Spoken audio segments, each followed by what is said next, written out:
Ala nang pabulan pa si bayan ng mibuklat ng opisina ng Commission on Elections o COMELEC para kareng bisang makaboto king daratang at 2025 national and local elections. Pepagana kaning COMELEC kareng memale na mag-upisa na king February 12 impa magpalista at mayari itiking at 30 ning Setyembre. Nung lalawen migit 7 bulan, may katsansala ring sablang at na king ustong edad o ding 18 years old bang makapagparehistro. Amuyuta na lakanon ng COMELEC ting publiko na magpalista bang kanita exercise na yung kanilang karapatan ang makapagboto. Regulated po kasi ang political right na ito, right to suffrage. Kailangan po natin kasi na magparehistro para alam po natin kung sino yung mga pwedeng bumoto at saka yung hindi pwedeng bumoto. Yun lamang po nasa listahan ang pwedeng bumoto.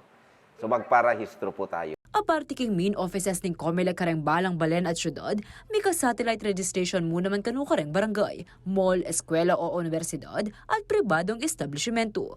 Nung magparehistro ore ni kanuring dapat tandaanan at dalan, agpangkang COMELEC Region 3 Assistant Regional Director, Attorney Elmo Duque. Kung kayo po ay dadalaw, huwag po ninyong kalimutan na magdala po ng any valid ID issued by the government. Inuulit po natin, only valid IDs issued by the government are honored. Hindi po natin tinatanggap yung mga company IDs bilang patunay, una sa edad at pangalawa patunay doon sa residensya.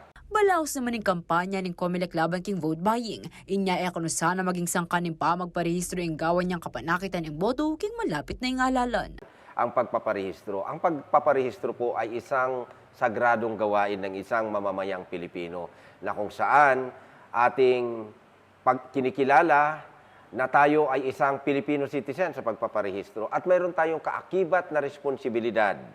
At ang responsibilidad na yan ay mamili ng ating mga dapat na mamuno sa ating bayan. At alam nyo, ang mga namumuno sa ating bayan ay pwede nilang baguhin ang ating pamumuhay, ang ating ekonomiya, ang ating kinabukasan. Kaya po, hindi po natin ipinagbebenta ang ating boto.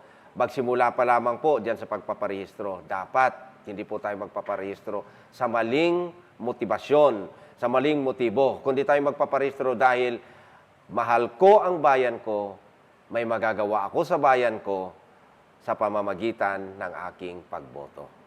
Samantala, king mabilog ang panauning voter registration, makabuklat na rin opisina ng COMELEC 8 a.m. hanggang 5 p.m. Lunes hanggang Sabado, makanyan mo naman panga holiday.